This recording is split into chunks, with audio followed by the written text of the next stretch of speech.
Hey, welcome to Kaijutopia. I'm Tom. Happy Saturday, or to you, happy whatever day if you happen to be watching this from the future. I just thought, you know what? I finished a new stop motion project, got it out, thought, hey, let's talk about it. Let's talk about Netflix's new Skull Island. I really want to talk about that and go into more detail later. Discuss maybe future projects. Maybe you guys are interested to know what's coming down the pipeline, seeing how everyone else is doing. You know, I thought, hey, let's just chit chat. You know, I have no real idea of how long this might go for, but I just thought, let's just do it. Let's just enjoy, you know, what time we can spend together. Let's see who's all here. We got Gamer Time, my good friend. Good to have you here. Smiley Face Studios, good to have you as well. Derpyzilla Animations, glad you can make it. And of course, there's an interesting little chat going on about how Gamer Time seems to be found everywhere.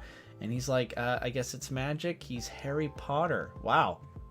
We have a celebrity. All this time, we've had a celebrity here in the chat, so that's cool. So, like, the new stop motion movie I made called Godzilla Monster Island Breakout is out. So hey, if you decided to just jump into this live stream and you're like, what movie is that? I have no idea. Well, you should go watch that first because, you know, I'm going to be talking about it a little bit. And then, yeah. So Godzilla Monster Island Breakout was one of those videos where I just thought I'm going to do a Godzilla volcano stop motion. I've been wanting to do it for a long time. It kind of started off as like a VFX tribute of sorts to one of my favorite scenes of all time, Godzilla rising out of Mount Mihara from Godzilla vs. Biollante.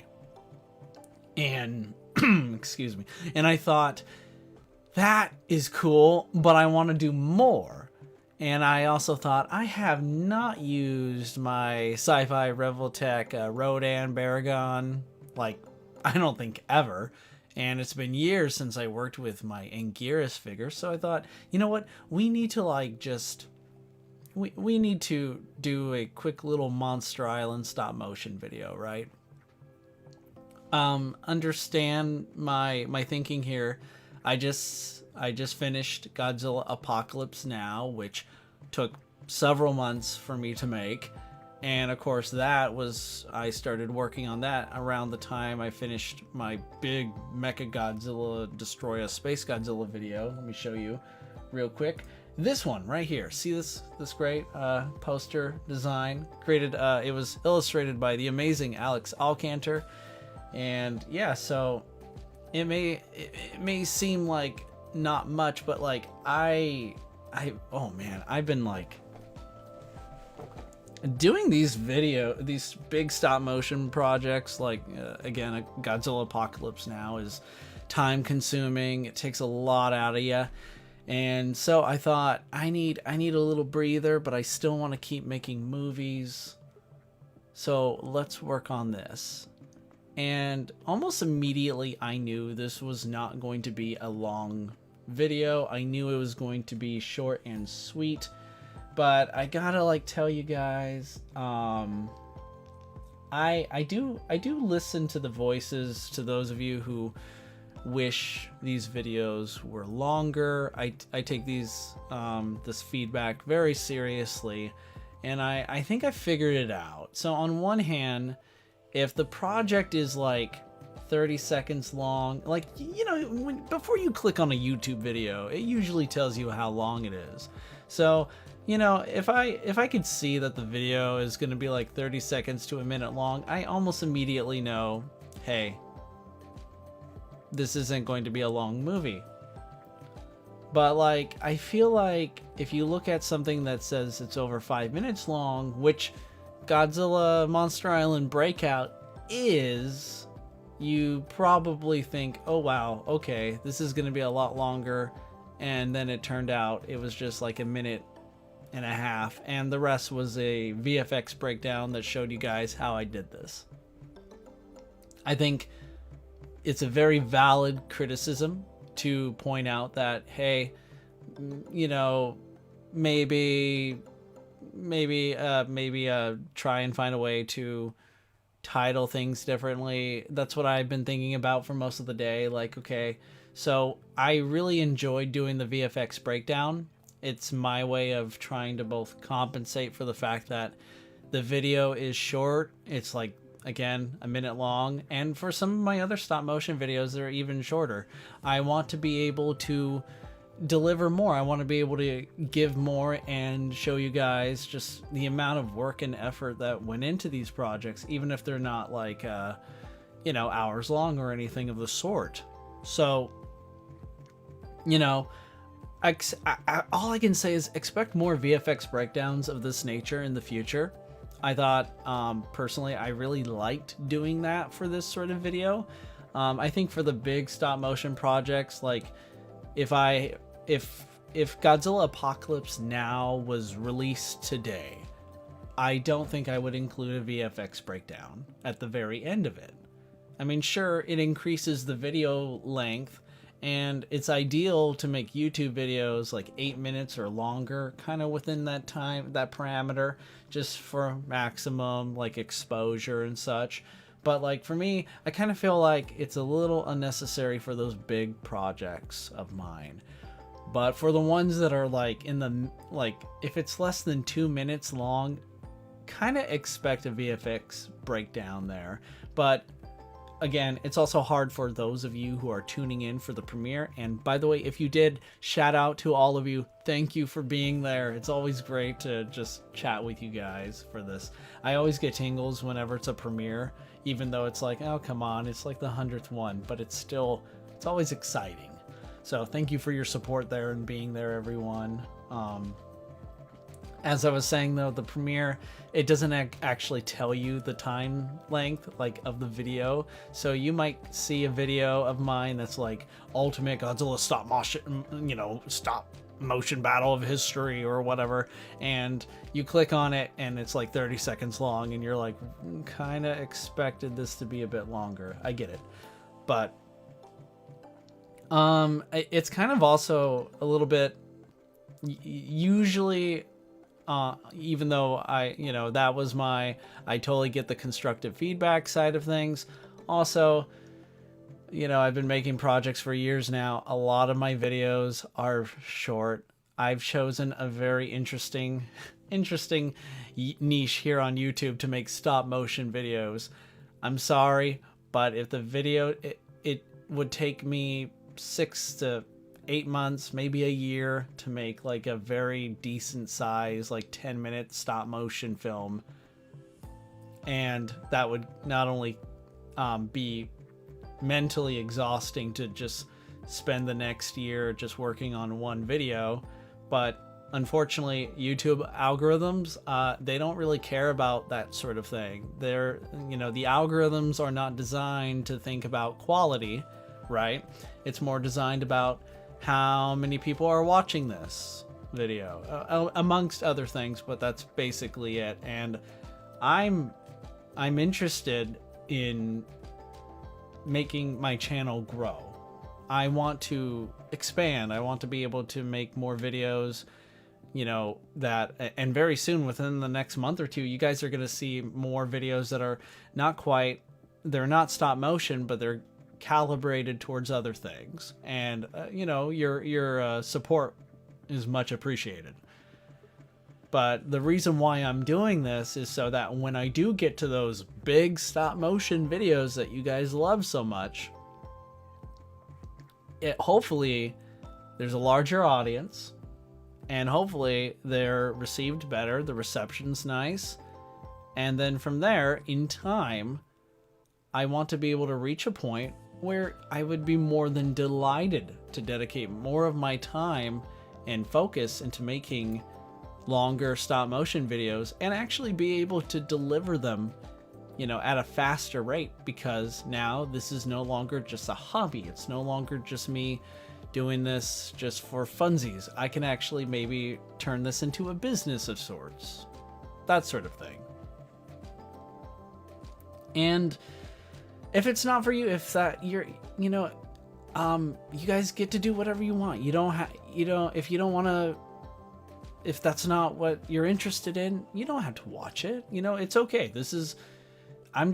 I thought I'm just going to be very straightforward here.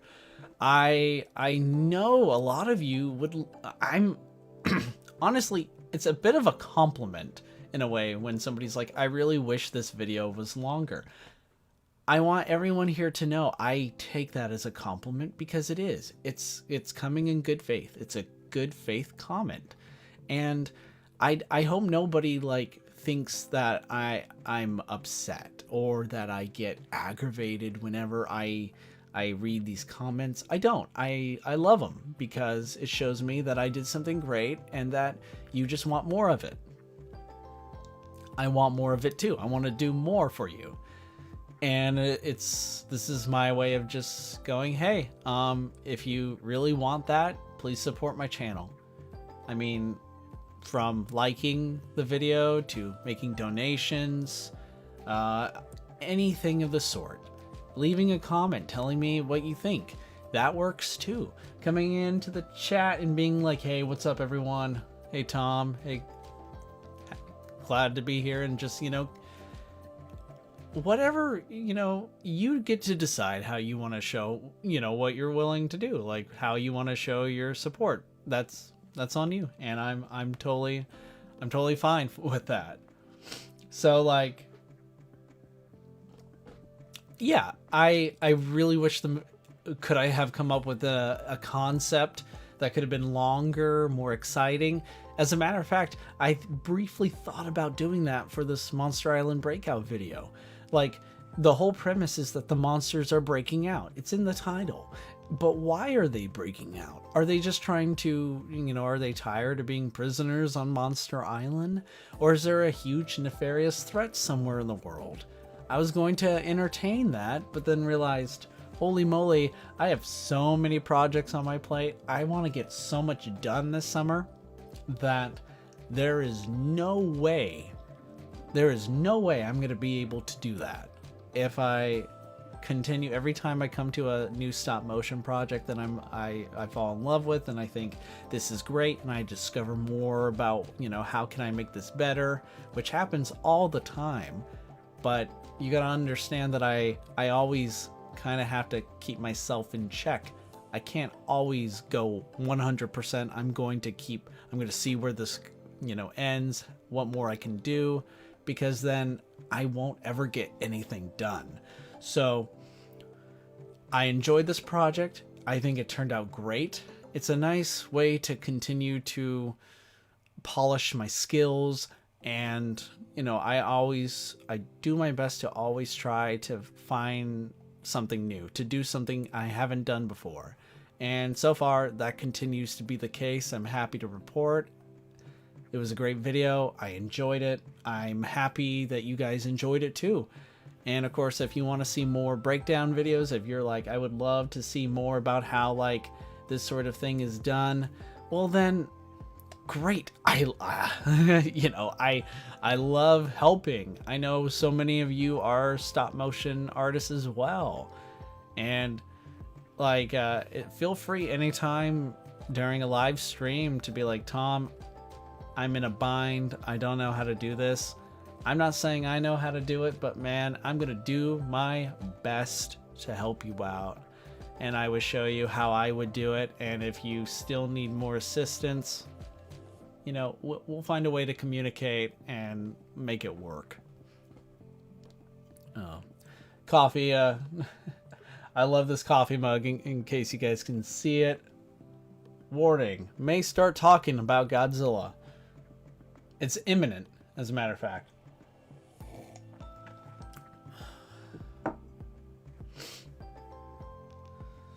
Oh, gamer time. Thank you so much for the donation, buddy. Dude, you're amazing. Thank you. Well, I definitely love this new stop motion film. Thank you so much, gamer time. I very much appreciate that.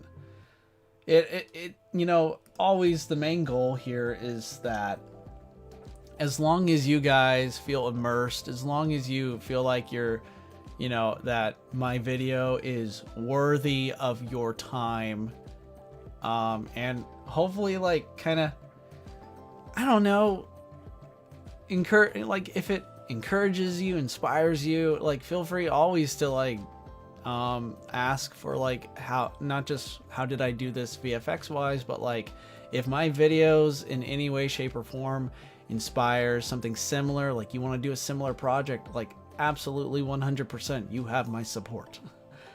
But still, man, thank you so much thank you, Gamer Time. Very, very much appreciate that. That means a lot. Derbyzilla has a question. I have a question, opinion on Godzilla 1998. Are you asking for my thoughts on it, or do you have a questionable opinion on it yourself? Please specify, and I'd be more than happy to briefly opine on Godzilla 98. That's always a fun one. Smiley face thinks the mug is great. Glad you approve. Uh-oh, Gamer Time. Well, I have dropped my humidifier, so I'm gonna have to go clean that up. Dude, I'm sorry. Yeah. Kinda just gonna chime in a bit on using, needing a humidifier, especially nowadays with it being summer and it's freaking hot, like Meltdown Godzilla himself is standing outside. Stay cool, everyone. It's going to be kind of difficult to make projects, you know, these sort of projects that are computer based, because, you know, computers, they need electricity, they generate heat, and, you know, it's worth it. I'm just saying it's going to be hard. It's going to be a struggle, but just I want everyone to know, even though it's going to get hot out there, I'm still going to try and keep making art. But I'm not the only one. There are so many other great stop motion artists out there who are making great projects. So I'll always give your support to them. I mean, this is a great community. I've enjoyed, you know, interacting with other stop motion artists, fans, and stop motion artists themselves. The Lukey MC, amazing guy. Shout out to him. His projects are incredible. I was watching one of his live streams the other day. I love to watch him just animate, you know, his storyboards, which are crucial. If you're a stop motion artist and you don't do storyboards, wow, I don't know how you do what you do, but for me, I need to do storyboards in order to prep. But yeah, I loved how he did his storyboards. He's not only a skilled VFX artist, but also just a skilled artist in general. Yeah, Gamer Time, you're right. The heat is definitely going to hit hard this year. No kidding. It's going to be rough. But, you know, gotta find a way to keep cool and, you know, always make sure you're safe, make sure you're staying healthy. Great shot, my good friend. Good to see you here. Well, when the figures melt, you can just add the critical mass effect. Bam! Free effects by Mother Nature. I like the way you think, buddy. I like the way you think. I mean, that to me is a clear, I mean, that's production value right there. Keeping your eyes on the prize.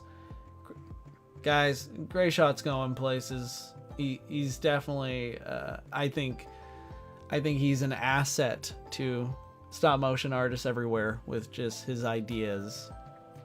Still, wonderful to have you here, my friend. Appreciate it. So, you know what? Gray Shot is here. Gray Shot, if you don't know, I think he was originally Gray Shot. Please correct me if I'm wrong, so I can quickly, you know, not make a fool of myself. But Gray Shot had been in charge running Toho Kingdom's Kaiju War Chronicles, which is kind of, it's basically monster fanfics, monster stories written by fans, but done extremely professionally. Like, Gray Shot single-handedly just turned it into like an amazing thing. One of the most popular destinations on Toho Kingdom, which says a lot. So Great Shot, you might be familiar with this story. You know what? You guys can, please tell me to shut up if you feel like I'm rambling here. But so in light of the fact that I've talked about some projects that I made that I'm very proud of. I'm proud of every project that I've shared. I love Godzilla Apocalypse Now, Godzilla vs. Batman, MDS, Prodigal Son. I am proud of a lot of these projects, right? But did you know that there is a lost Kaijutopia project? That there's actually a video project, that there was a stop motion video project that I wanted to make a couple years back that was not only not only did I go out and film it, but I went all out production wise. I'm gonna need a drink of water to get ready for this one.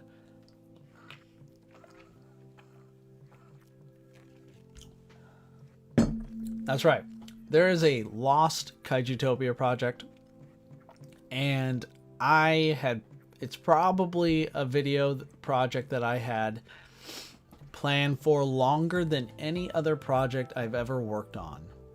And keep in mind, I worked on MDS for, I'd say, a year and a half, maybe 2 years, when you take pre-production, filming, post-production, all of it.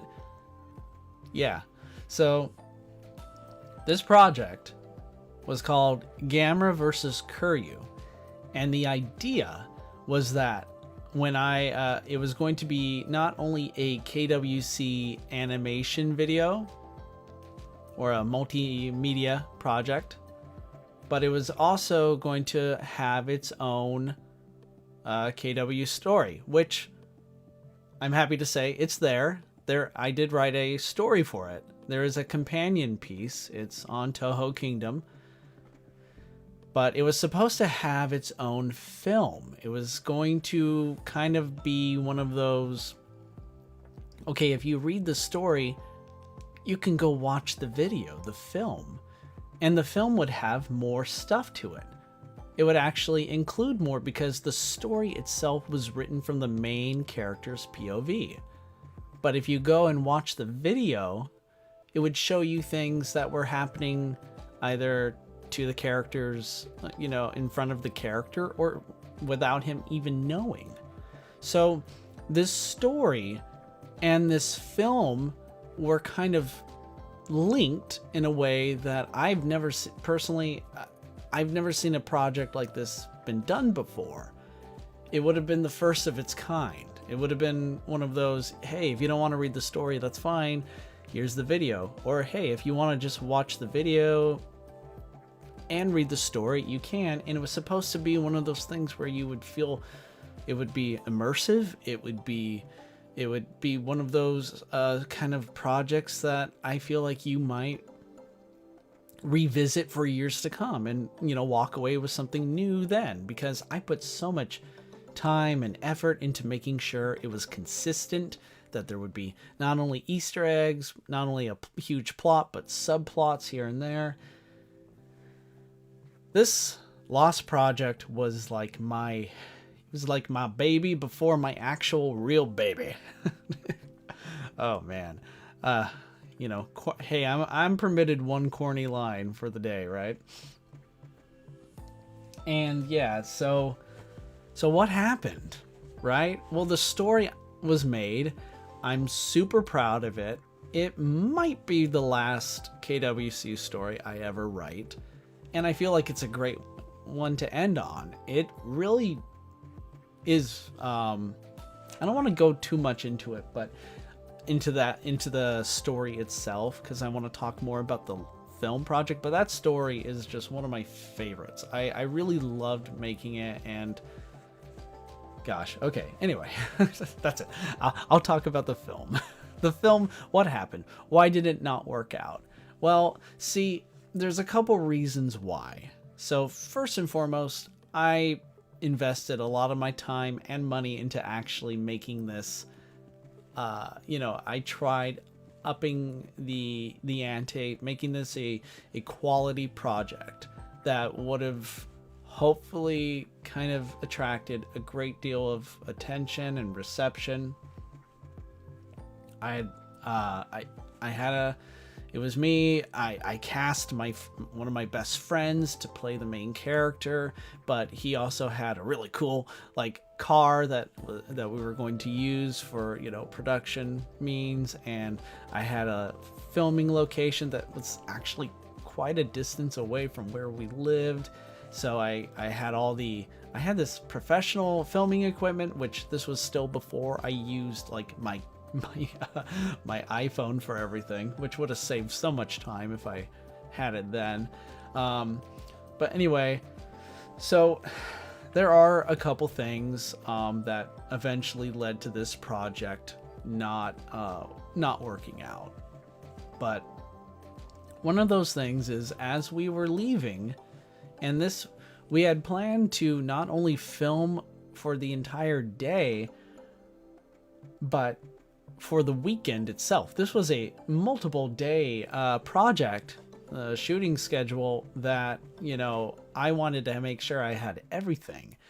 You have to understand, I plan in many different tiers. Like if I can't get this shot that I want, I will film.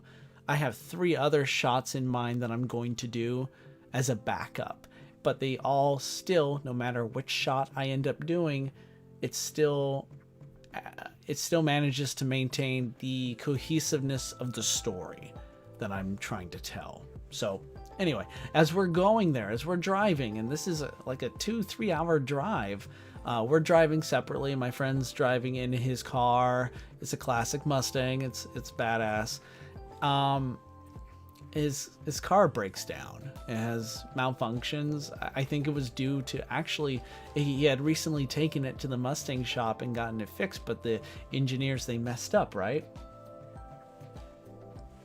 And holy moly, this was just the beginning. That alone, because his car started acting up, like it would sporadically stop. You know, he couldn't drive it. We had to, long story short, guys, it led to the whole project being scrapped for that weekend. Now, we were still able to get some great footage.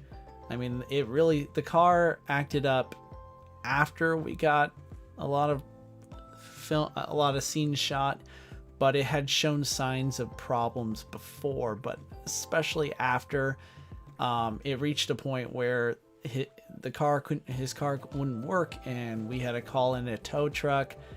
We had already planned on staying with his family in the area for that weekend, but make no mistake, it reached a point where the project itself was all but scrapped. But there was another reason, and another reason why I think it just took a toll on everyone,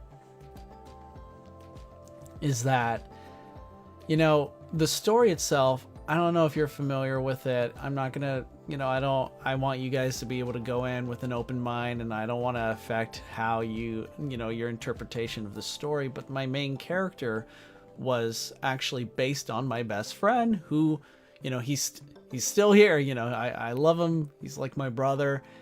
It was definitely inspired by him, still with differences, of course. And in the story, the character he played had, he had quite the tragic background. Things happened that really made things, and of course the world itself of this story takes place in a not so happy place. But you see, right before filming, a real tragedy happened to my best friend, and it was one of those things where, are we really going to do this? I mean, my friend is a trooper. He wanted to see this project through. He is super dedicated, loyal, dependable. I love the guy.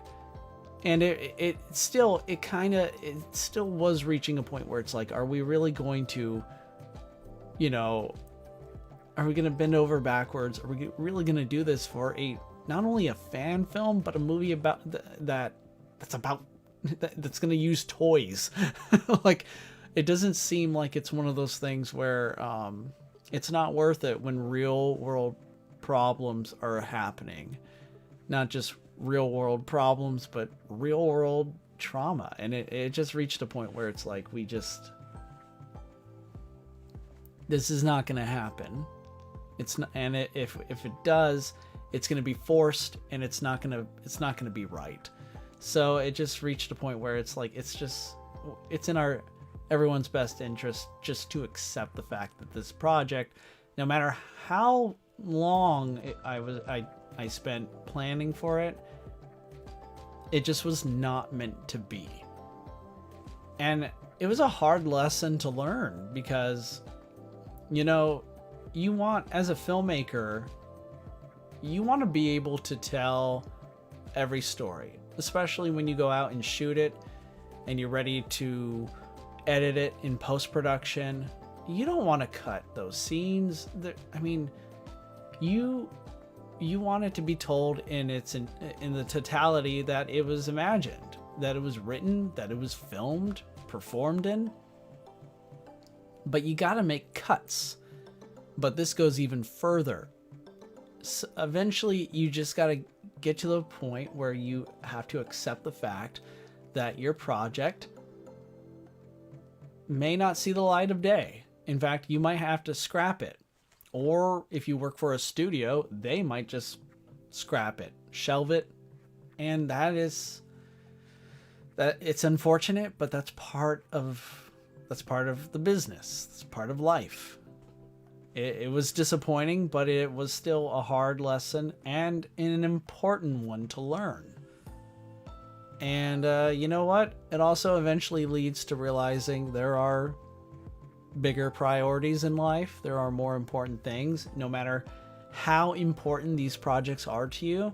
If you've been working on a project and it's, you know, I'm super passionate about the ones that I work on, but I also have to prioritize it. I have to remind myself there are bigger and more important things than this project. So it's important to be able to step away from whatever project you're working on and realize, guys, your life is more important. The people in your life, it's more important.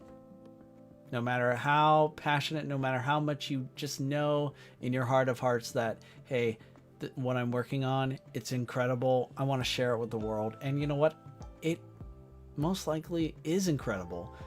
And it would be nice if it could be shared with the world. And it still might be. I might one day be able to return to my project and no longer make it like a lost, abandoned project and actually make it into something very real. I could take the footage I've shot and use it in a different way. That still might happen. But it's not the end of the world if it doesn't work out. So as much as it's a bummer, as much as it pains me that that Gamera versus Kuryu never became the film that I wanted it to be, man, I remember still realizing that there are more important things out there. There are bigger things happening than me, than my videos, than my, you know, it's okay. It's all right. It's good to take a step back and realize that it is what it is, and you just have to make the most of it. And of course, after that, man, I was more, I guess you could say I was more excited than ever, or more driven than ever to make quality stop motion projects.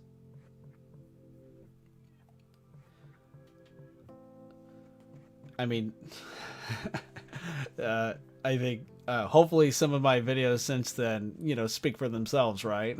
But hey, to each their own. To each their own.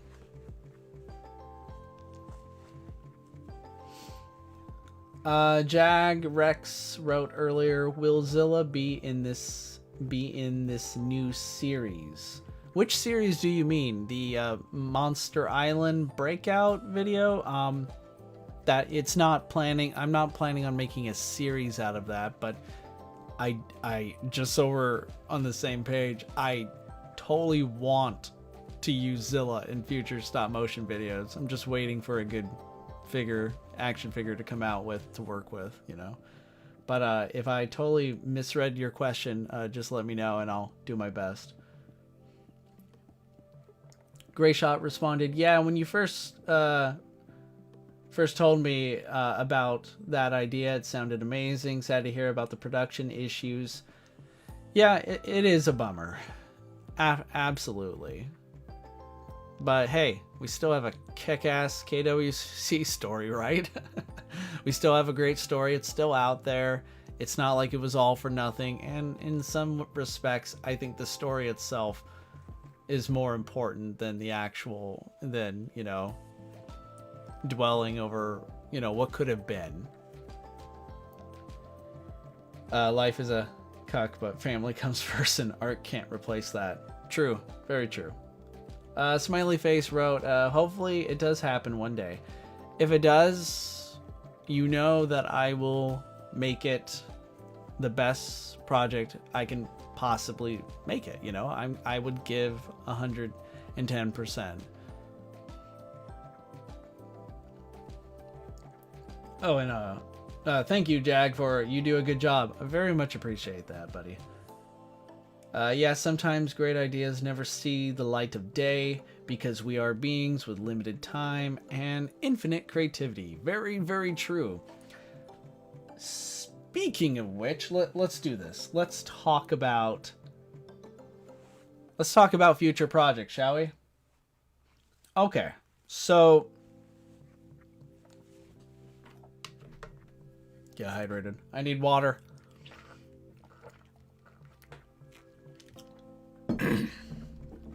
Ooh, I need coffee. Ooh, maybe coffee should have gone down first. All right, so let's talk about the future of Kaijutopia. So I have a massive list of upcoming projects. If I were to show you these projects like just one by one, we would be here for hours. And then if I told you that at least half of these projects are stop motion stories that I want to tell, that I want to do, well, excitement abound, right? Yeah, excitement. Yeah, be excited.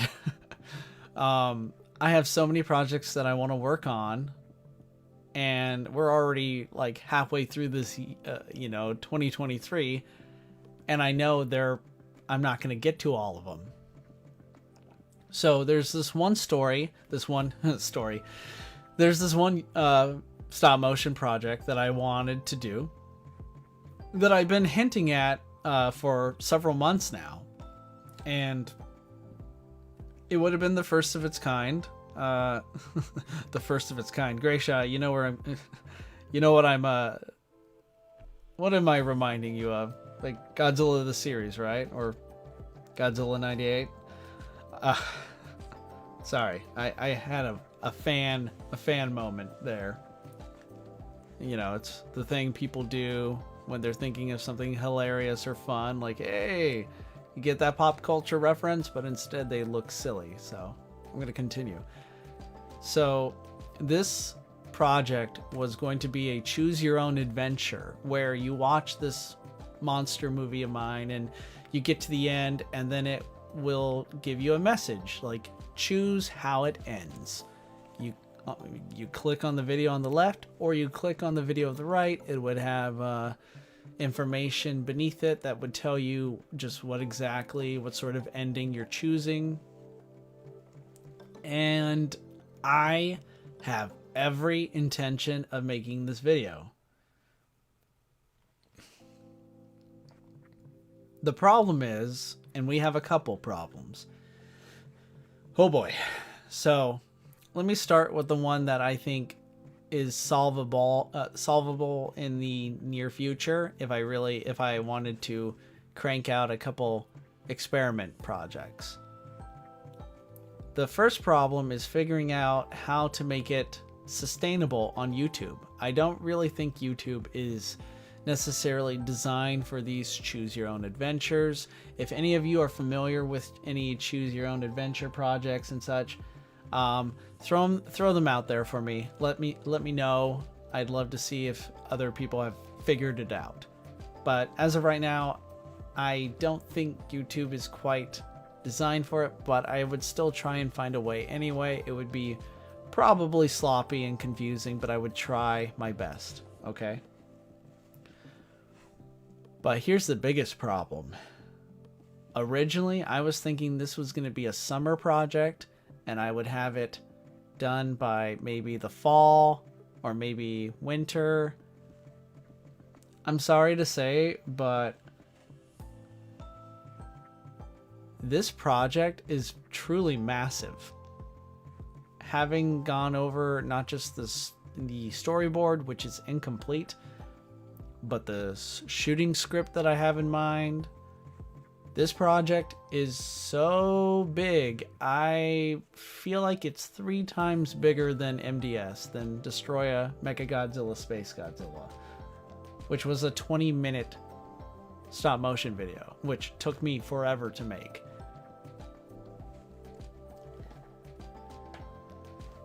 Oh boy.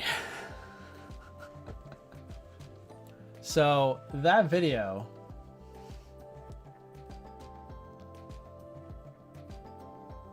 is insane, right? So that in itself, that means it would probably take me at least 9 months to make. Maybe if this were a full-time job, I could have it done in 6. Unlikely, but maybe. Oof. In other words, this is a project that, given my commitments, you know, not just to my family, you know, my full-time job, in other words, life, I would quite literally be working on this for years, and there would be hardly any updates except maybe a live stream VFX show here. Ugh.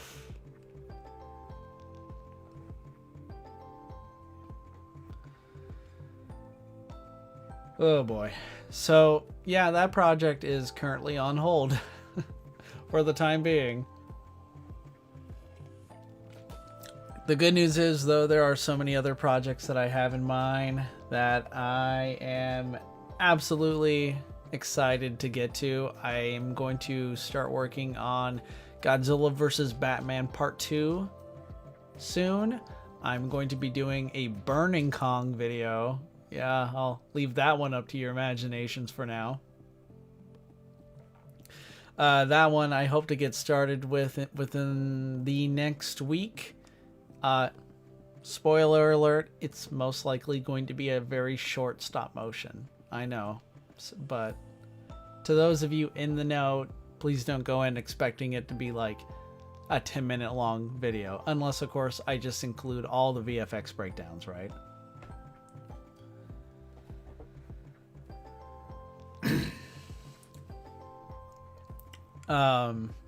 Sorry, I'm trying my best. I should probably pace myself a little better and just, you know, try and have a more interesting conversation. Let's be a bit more laid back, right?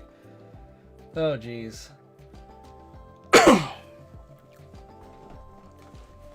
Oh no, Godzilla set Kong on fire. Yeah, that's exactly it. Another video project that I want to get to. Actually, I want to explore. These are the non-stop motion video projects. Don't worry, I'll get to them again. I'm more than happy, more than thrilled to talk about some projects that I want to do, not only in the near future, but in the distant future. All right, so I want to do a video, kind of one of those like, what do you think life would be like if you lived in the Monsterverse? I've been thinking about that a lot because of course I would. I mean, who doesn't think about these sort of things? So I'm thinking about doing that. I have a couple wild Monsterverse fan theories that I want to share. Netflix's Skull Island. I'm working on a review for it. We're gonna talk about that. Don't worry. I know it's in the stream. Some of you talked about it. I saw somebody say something funny, or wait, was it funny or was it genuine? Why does Kong have a hawk? Yes. Okay, cool. Yeah, I want to talk about all that and more. But you know, I want to kind of save that for a longer video that's more thought out, but you know, we're still gonna talk about that here. Let's talk about that soon. In fact, let's commit. Guys, we're gonna commit. We're gonna go straight to Netflix's Skull Island here in just a second. But in just a second. He says, but then 2 hours later, I'm still talking about my upcoming projects. All I'm going to say as far as stop motion video projects go, don't expect, unless an epiphany happens or some inspiration, something changes, I'll let you guys know, but don't expect another Godzilla Apocalypse Now video, at least for the near future or for the foreseeable future. I would say I'm probably not going to work on another big stop motion project for at least the next couple months, with maybe the exception being I might see if I can shorten the choose your own adventure one. There are a couple other stop motion projects that I want to work on too, but I don't think any of them are really long ones. But anyway, guys, it's time. Let's talk about Skull Island. So when I first heard about it, I even shared this on I think a live stream, one of my streams from last year, if I'm not mistaken. I was definitely interested, and I think this was very wise. This is a good move on, you know, for the Monsterverse creators, for the studio people, whoever's in charge of the Monsterverse. This is a good move. It's time to expand. It's time to do more than just make fun, big budget monster rock 'em, smash 'em movies. It's time to actually go further. It's time to expand into other mediums. We saw them do that with the comics. We've seen actually, you know, Monsterverse comics for a couple years now, which started with Godzilla Awakening from, gosh, it's been a while since that's come out. But we've started seeing a stronger focus on Monsterverse stories being told, not just in the comics, but now we have TV shows. So when I first heard about Skull Island, I was very interested. I thought this is a good idea. And while I was kind of initially like, are we going back to Skull Island now that we know circa Godzilla vs. Kong, Skull Island has been pretty much destroyed or made uninhabitable, right? Spoiler alert.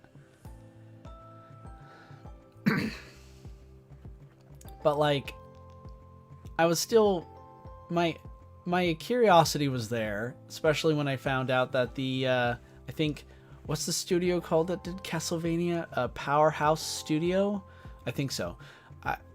I think Powerhouse Studio. Now that when I found out that the studio that made the Netflix Castlevania show was gonna do this one, I got really interested.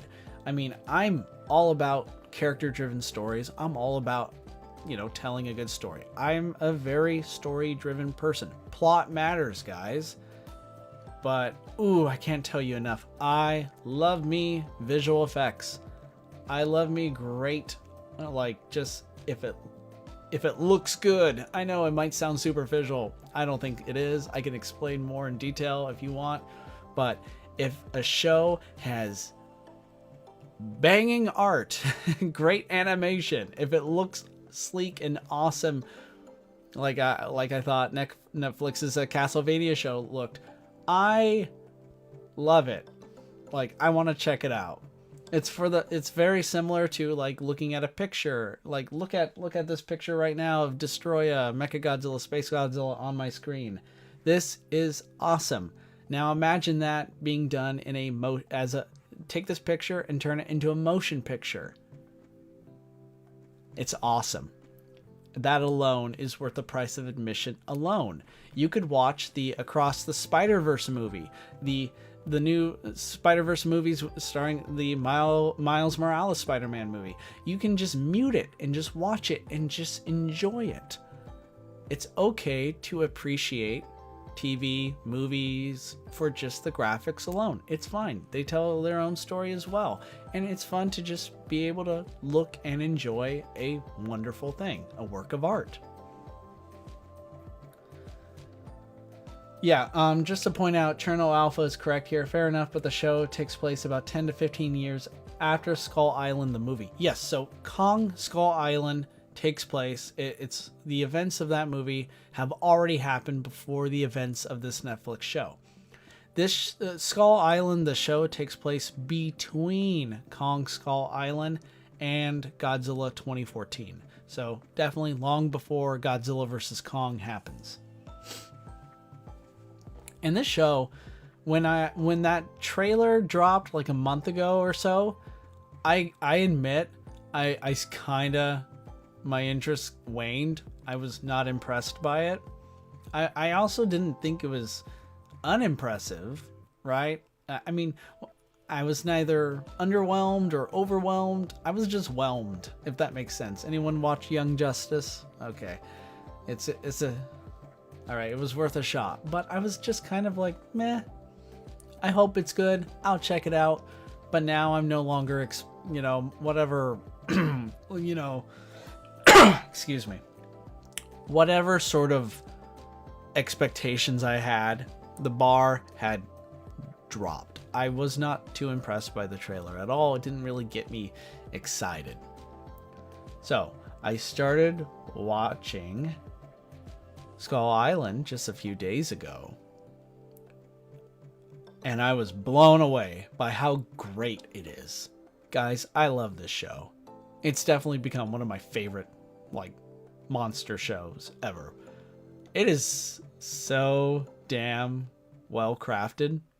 I love the fact that it's character driven. I love the fact that the characters are likable. I mean, most of the characters here that we're introduced to and we follow throughout this, it's pretty action packed and at times downright scary. Very, I feel like, as my wife could tell you, just about every 10 seconds it felt like I was saying, this character is dead, oh, that character is gonna die. Like, it felt harrowing and perilous at the same time. Like, you kind of felt like any one of these characters could bite the dust at any moment, and several of which do. And anyway, I love the show. I love the fact, as I'm sure, hopefully, I'm not going to spoil too much. I don't want to really go into the spoiler territory just yet. I want to save that for my review of hopefully not just season 1. Hopefully it's not the end. Hopefully it gets picked up for more. I want to see more of this show. I want to see more of its story, its characters. I want to watch and see what happens next. But I'm going to share spoilers for my season 1 review of Skull Island for another time. But I will say this. One of many things that I loved about this show was the fact that it felt like it dedicated its time to letting its characters grow. It trusted its characters. It was confident in them as people, to the point where, while I thought the very first episode, most of its time is spent out at sea. We don't see Skull Island until like literally the last 30 seconds, right? I thought that, most shows, most people probably would have made that. Like, I think I would have had them be out sea for the first 5 minutes, and then whatever crisis occurs, and then they're on Skull Island, and we're there for the next 15 minutes. But no, you know that meme, you know, of like Woody from Toy Story who's like, stop, let him cook. That, I think, is the case here. We really get a chance to get to know these characters for, well, in every episode. And there's like 8 episodes, I believe. We get a chance to get to know every single one of them, watch them make mistakes, take risks, get to, you know, really put themselves out there. And they all have very unique, different personalities, right? I don't know who my favorite is just yet. I'll have to think about that later. But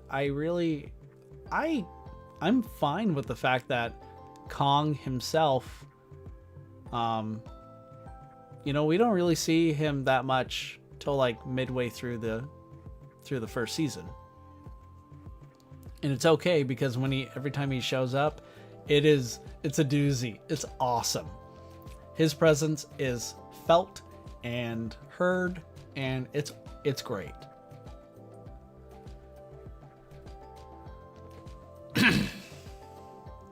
But man, I just love the characters so much.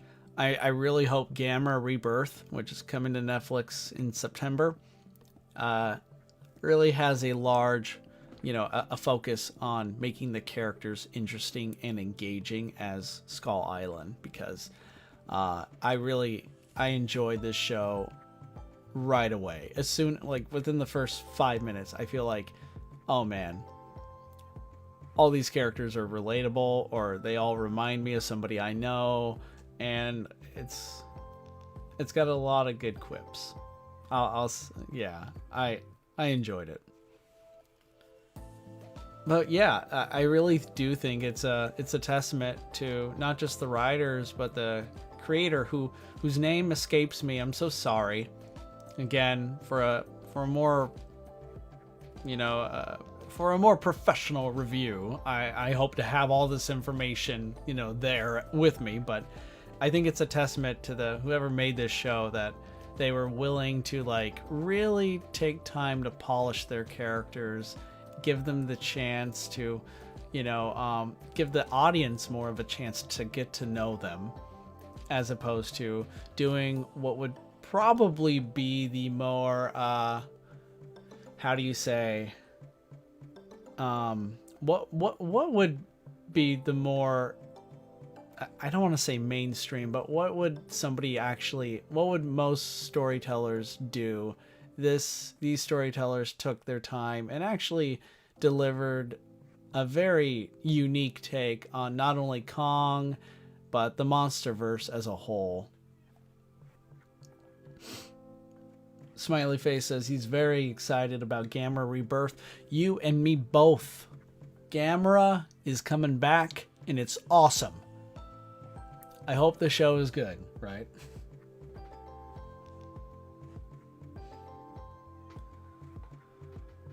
Ooh. More in just a second, guys. Just a second.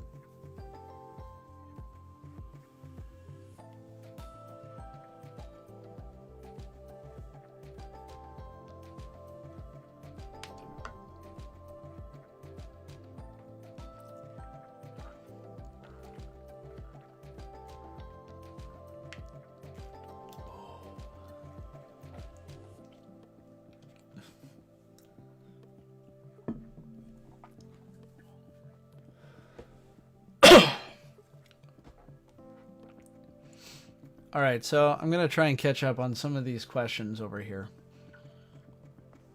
Let's see what we got here.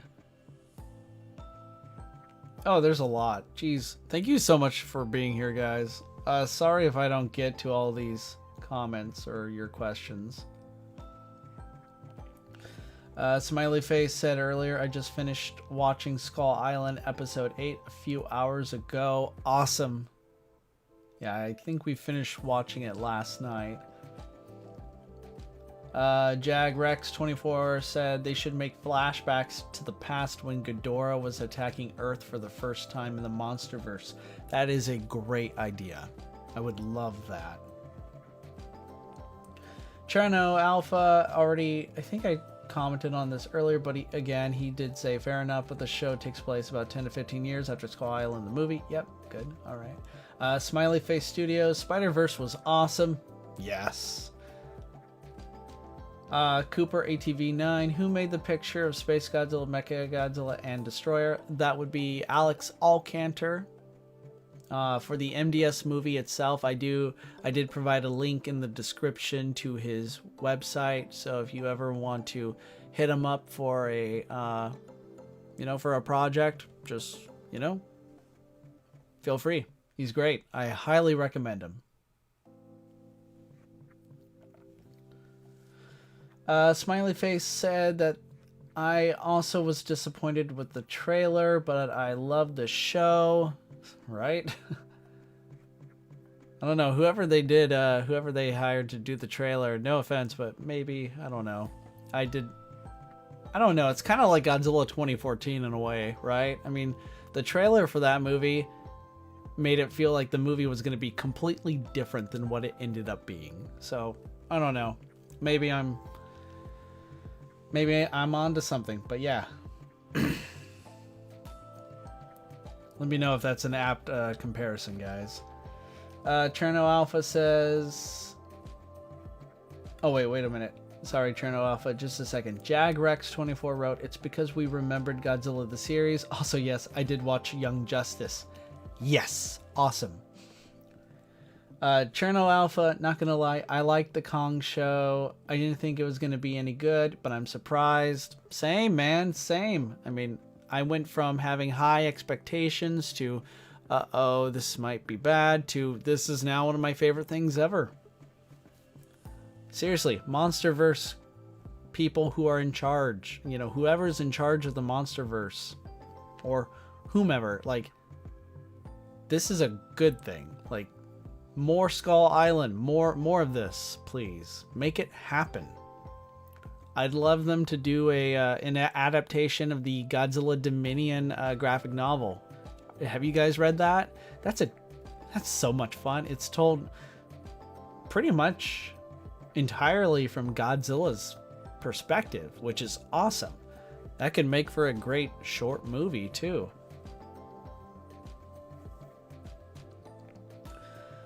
Cooper said, kind of wish there was more Kong, to be honest. Other than that, the show was incredible. For me, it is a solid 9.5 out of 10. Honestly, I mean, to each their own, but I didn't mind that Kong didn't show up all that much. I mean, when he did, it was awesome. And you know me, I'm always for more kaiju. Like, more Kong? Cool, I'm fine with that. But I really loved how they used his time. I don't think any moment he was on screen was wasted. And Kong, Monsterverse Kong has one hell of a backstory. This guy has been through so much, and this is part of the reason why I think it's wise to, put him on equal footing as Godzilla. I don't mean power-wise, but we can get to that later. But I mean, in terms of importance to the story and to the future of the Monsterverse, Kong is far more relatable as a character to audiences than Godzilla. That doesn't mean we do away with Godzilla, of course. He's my favorite monster, my favorite character. But Kong is truly vital to I'd say the longevity of the Monsterverse.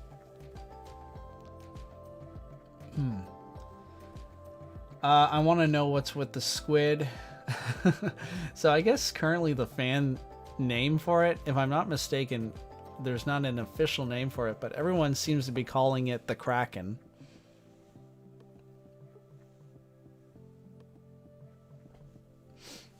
I like the Kraken. I like the fact that this monster titan antagonist in this story is just one big dick. Not literally, guys, figuratively. Come on. The Kraken in this, no, really, like in this story in Skull Island, the main monster bad guy is just mean. It's a bully. It like antagonizes Kong. It does a lot of messed up things, right? It's pretty terrible what it does to, you know, certain characters and to Kong. It's a dick. It's mean. It's a bully. And Kong finally having his showdown with it, well, man, it felt great. Comeuppance, right?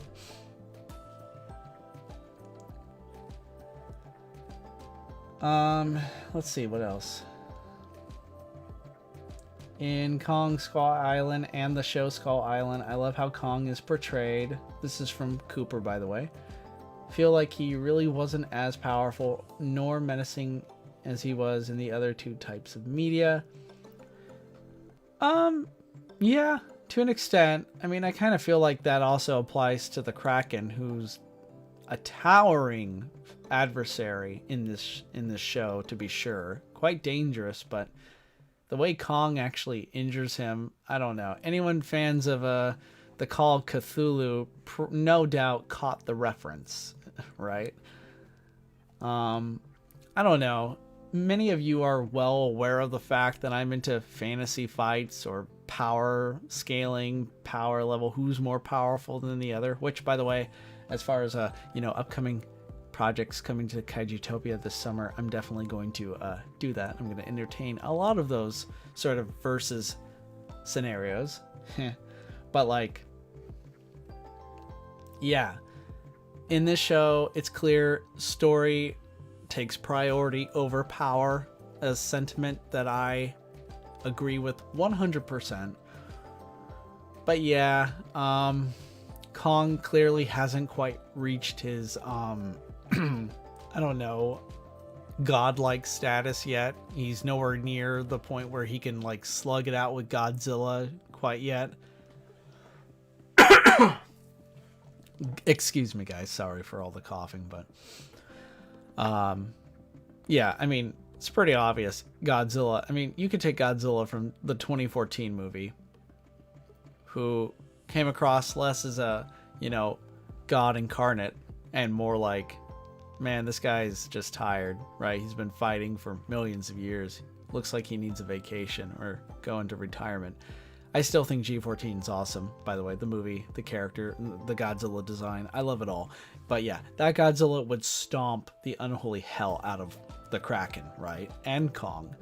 A far better fight, a matchup would be to see this Kong fight like a GTS Godzilla from Godzilla the series. That would be a great fight. I'd love to see a crossover. Gray Shot, make it happen, man. Gray Shot, we got a new KWC story here, right here.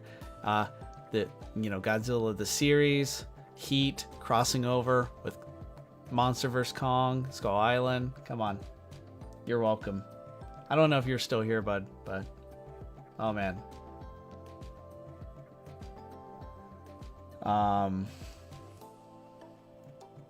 No, good. I think Gray Shot is still here. He just said, yes, always good. Always enjoy a good versus debate. Indeed, my friend.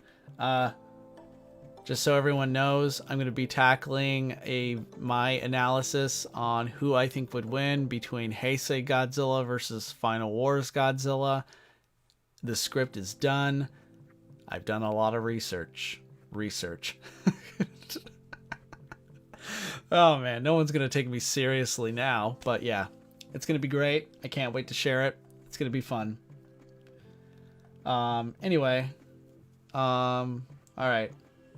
Let's keep going here. I'd say the Monsterverse hasn't had a bad entry yet. I did have a few gripes with Skull Island, but it was definitely enjoyable. Yeah, I definitely agree, particularly with that first part. I'd say the Monsterverse hasn't had a bad entry yet. Absolutely, I agree. All of them have been pretty solid films. Godzilla 2014, some of you know, I love that movie.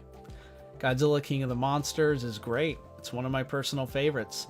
Godzilla vs. Kong is like super entertaining. I enjoy it. My son loves it. My wife loves it. like my family, my friends enjoy that movie. It's just so much fun. And of course, Kong Skull Island is just my personal favorite so far in the Monsterverse, but yeah. Oh, Jagrex had to go. I have to go, but I just want to say I myself understand your problems because I myself am making a crossover with RWBY and Jurassic Park. It's pretty hard to write. Best of luck. Hey man, thank you so much. Appreciate it. Thanks for being here too.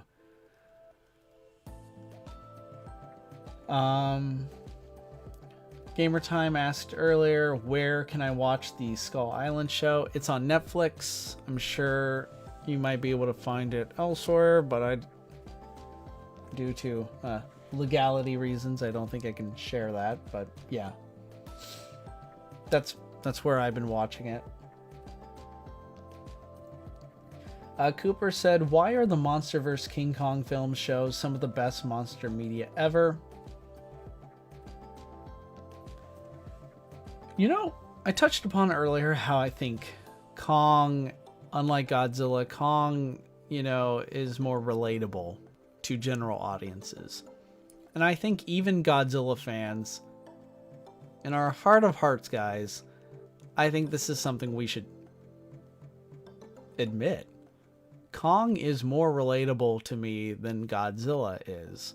I still like Godzilla more. I still like Godzilla movies more.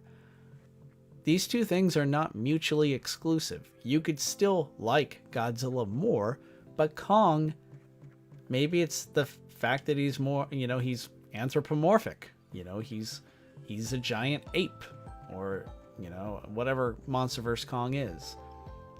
The point is, he's able to, I mean, in the Monsterverse, he can do sign language. He can communicate. He has facial expressions that we can relate to, like, instantly. When Godzilla smiles, which he did in Godzilla vs. Kong, it's awesome. I love it. But it can also look really stupid to some people. But when Kong makes expressions, it's not something that, it doesn't tread in the realm of, like, disbelief. Because, well, we're humans. We communicate. We have body language. We communicate all the time. Or, you know, we know what apes are. Gorillas communicate. They have facial expressions. That sort of thing. But I also feel like, there's just some, like, Kong Skull Island, the movie itself was just lightning in a bottle. Like, it was just so really well done. Maybe I'll work on maybe a review in time so I can, you know, give it more justice. But yeah, that's what I have to say about that for now. I lost my place. Hang on.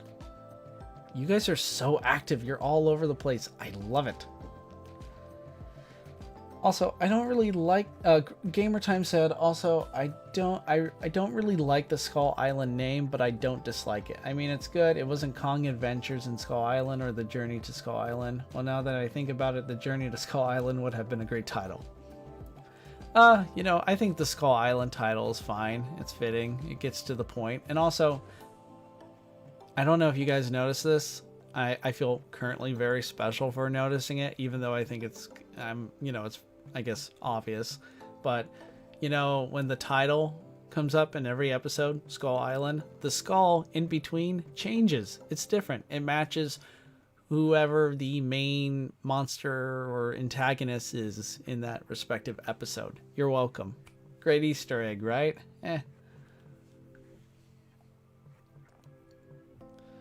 Kong Skull Island used to be my favorite Monsterverse film, but that was until I rewatched 2014. Respect. I mean, sometimes I prefer Godzilla 2014 over Kong Skull Island as well. What about the Skirt Buffalo? Did he return yet? If we're thinking the same thing, gamer time. Yes, somewhat. Gray Shot goes, yes, always good. Always enjoy a good versus debate. I already responded to that comment earlier, but still, always good to read Gray Shot comments. Cherno Alpha, Kong versus Zilla, sweet idea. Right? I think it's a great fight. And in fact, I think it's been done probably many times. I mean, I'm sure there are several fanfics. There's probably I think I wrote a story, KWC story about Kong versus Zilla years ago too. Yeah, I think I did. That's funny. But as a stop motion video, it would be cool too. But I just mean like a more traditional Skull Island Monsterverse story, crossing over with the Godzilla of the series, something I haven't done, and I don't think I ever will. But, you know, I think it has oodles of potential. Cherno Alpha says Final Wars, in my opinion. Oh, for the Heisei versus Final Wars fight versus battle. Yeah, I respect that take. Let's see. God, there's so many. I don't know if I can keep up with all of this. Oh, ooh, you guys are debating Heisei versus Final Wars. Okay. I won't read all of these, but I'll, you know what? If you guys want to entertain certain versus battles, that's fine, because this Heisei Godzilla versus Final Wars Godzilla video is actually the first, it's like the first part in a whole series of versus battles that I have in mind.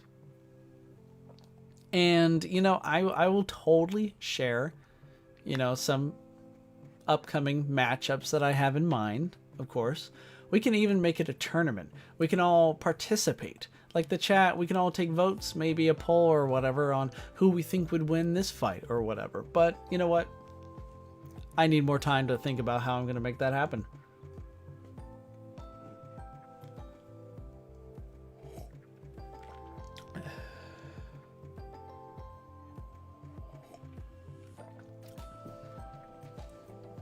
Not to brag, but a lot of these comments I'm silently reading.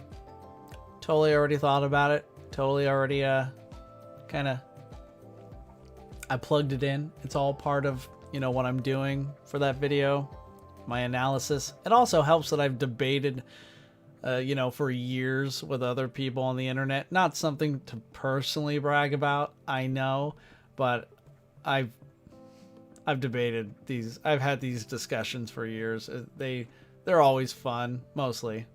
Maybe not always, but man.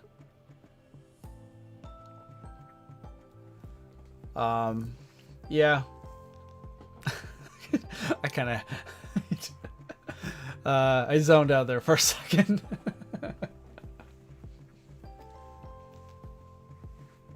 Ooh, Cherno Alpha, let's see what you wrote here. I plan to do a stop motion of my own for the Mark I Glory Days of the Pacific Rim War, and when it comes out, I'd like your opinion from a professional. Well, I don't consider myself a professional. I appreciate it, but yeah, I definitely would be more than happy to give my opinion, my take on it, of course.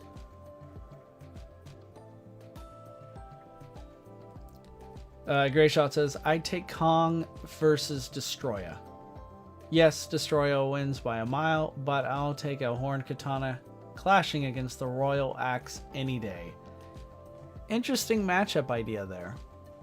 I mean, yeah, in all likelihood, Destroya wins like 9 out of 10, if we're being, you know, charitable, I guess.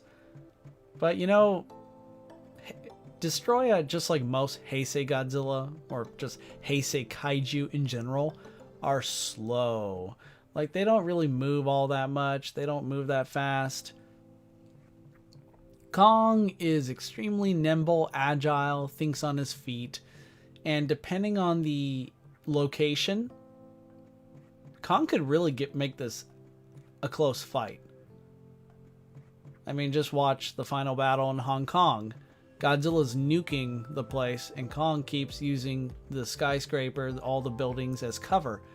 and he does a good job at misdirection, you know, trying to, you know, get Godzilla, hey, look over there, blast that spot so he can move in, and it works for him.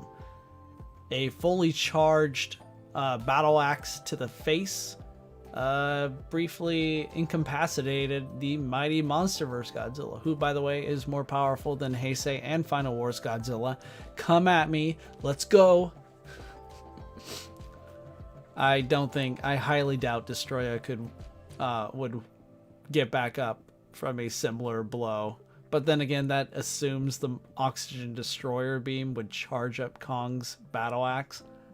I think it would, but hey. A fair argument can be made for and against that sort of case. Which, if you ask me, that would be one of those crucial arguments. That's really what it comes down to. Whether or not the Oxygen Destroyer beam would charge the battle axe or not. I think that's a make or break argument right there. Make or bake argument, man. What's in this coffee, guys?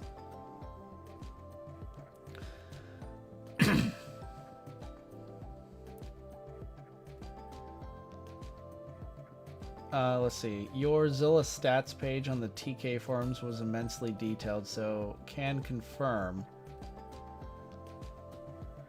I can't remember. Which one are you referring to, Greyshot?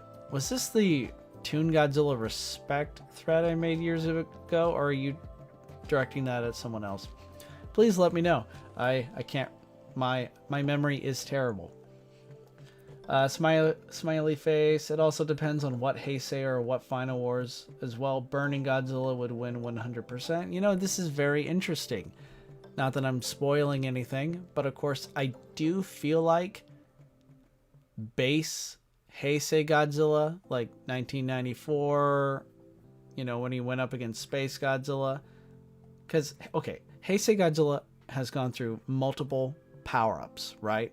He's kind of like Thor from the MCU. He keeps getting stronger in almost every new movie, every new installment. Very similar to Heisei. But I do think Heisei Godzilla versus Final Wars Godzilla, both at their base levels, is a way different fight than Meltdown Godzilla versus Kaiser Godzilla, as I call Final Wars Godzilla, after he absorbed the Ozaki and Gotengo energy near the end of that movie. That's like a whole different ball game. That's a different discussion, if you ask me. But just throwing my 2 cents in there. Greyshot confirmed. Yeah, the Toon Godzilla Respect thread. Yeah. That thread is a doozy, Greyshot. Thanks for bringing that up. I don't know if the images work anymore. It's been a while, and those usually teeter out. I still have them saved somewhere, though. So if I ever were to do a Respect Godzilla, Toon Godzilla from Godzilla the Series video, I'd definitely probably reuse those or find a way to use the clips without having the video taken down, you know, because that happens.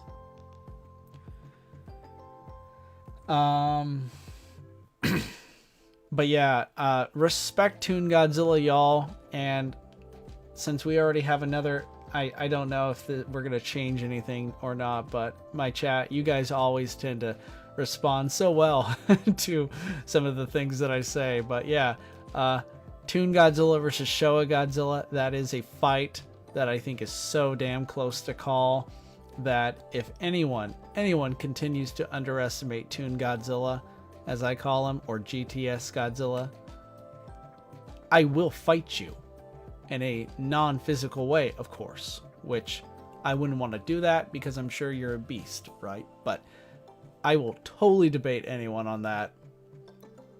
100%. I will debate you. GTS Godzilla deserves way more respect. It's insane. Like, when you really go through all the episodes, and there's like 40 episodes, guys. Yeah, GTS Godzilla, he's got like a lot of low showings. Who doesn't? Heisei Godzilla has pretty weak showings as well. There are some things that happen to Heisei Godzilla that are laughable, right? Like Showa Gamera bad, right? I said bad twice to further emphasize this point. But yeah. Anyway, I'm ready to go. Clearly, I've intimidated everyone from wanting to have that debate. So I declare victory. There it is.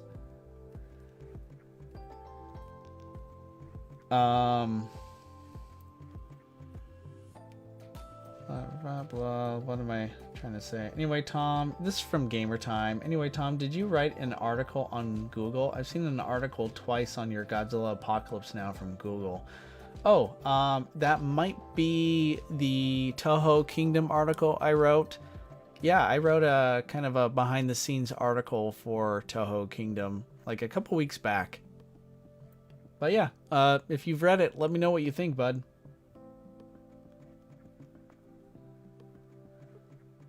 Cherno Alpha wrote, Mecha Godzilla is much weaker than Kaiser Ghidorah. Interesting. I'm assuming this is Monsterverse Mecha Godzilla. I'd have to think about that one. I'm not so sure that's a... Yeah, that's quite the fight. I'd think about that one. That's interesting. And then, of course, it looks like there's a debate happening between... So, you guys can have that. Jagrex wrote, people tend to forget that Burning Godzilla self-destructs, and in doing so, Burning Godzilla dies, and he's also not as physically strong as Final Wars. Yes and no. I mean, I agree with the burning part. Honestly, fighting Burning Godzilla is literally the equivalent to fighting a ticking time bomb. But as far as strength goes, they're very close. I do think Final Wars Goji is all around, maybe not stronger, but more nimble. He's more athletic. Heisei just has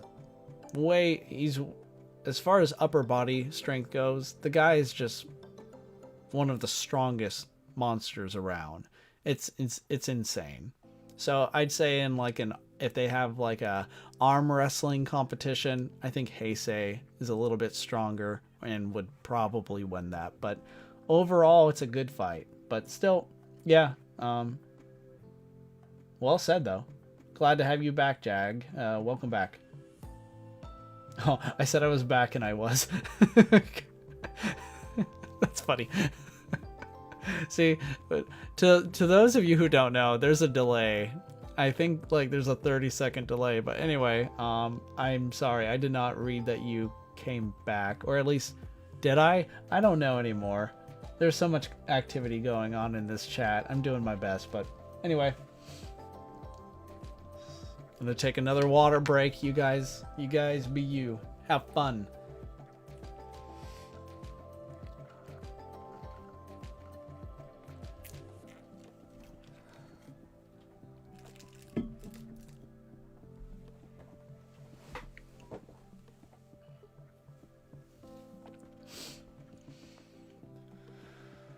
Ooh.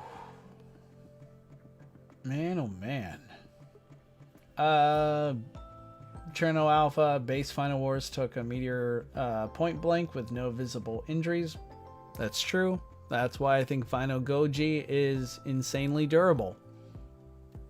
To be fair though, Heisei... Oh gosh, I'm getting into it.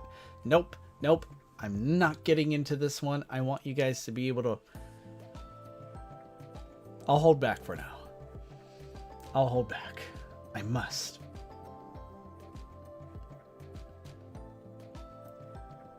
Gamer Time wrote, any Godzilla could take a meteor.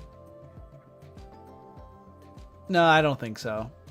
I don't think any Godzilla could. Where's my Godzilla power ranking list from Tier Maker? Where is it? Bring it to me.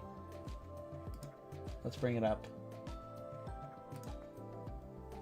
I'm gonna find it.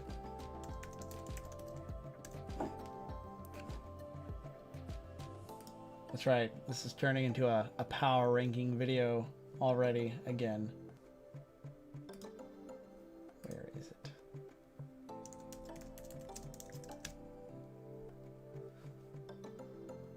fiercely types.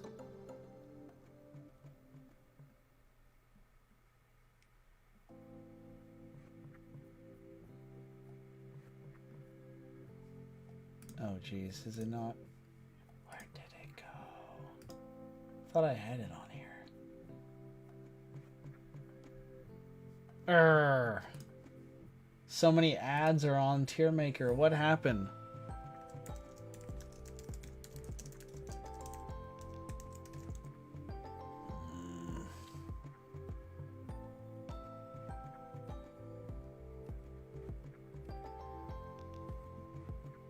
Ooh, somebody made a Godzilla Monsterverse power ranking tier list. Ooh, that's interesting.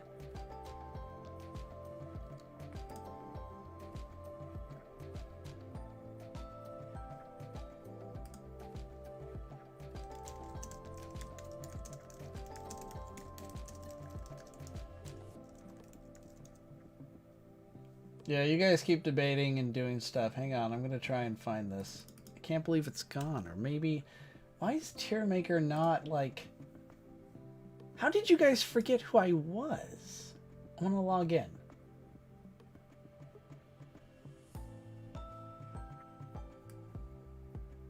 That's so weird. Alright, well, never mind. Not worth it. Too bad. Whatever. Maybe another time. We'll get to that another time. Not that there's anything wrong with what you said, Gamer Time. I just wanted to bring up my Godzilla Power tier list and show these are the Godzillas that I think the meteor probably would have killed, or worse, like they would be suffering for all time, but not that it matters. Whatever. As Smiley Face Yoyos put it, it's fun to debate about Godzilla. So true, man. So true.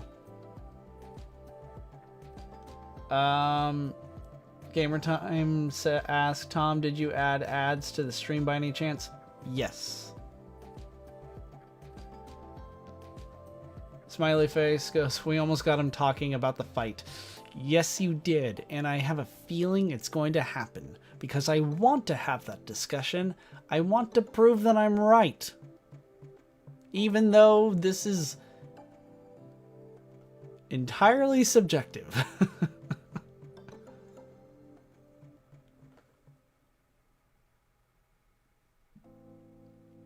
Oh man. One big advantage Heisei Godzilla has, it's not even about power or feats, it's just the fact that he's appeared in more than one movie, you know? Something tells me if Godzilla from Final Wars had a 7-film series, he'd be doing seriously bonkers stuff, you know? By the end, I mean, you're looking at something crazy like Godzilla, something akin to Superman towing entire solar systems or something. That would be crazy.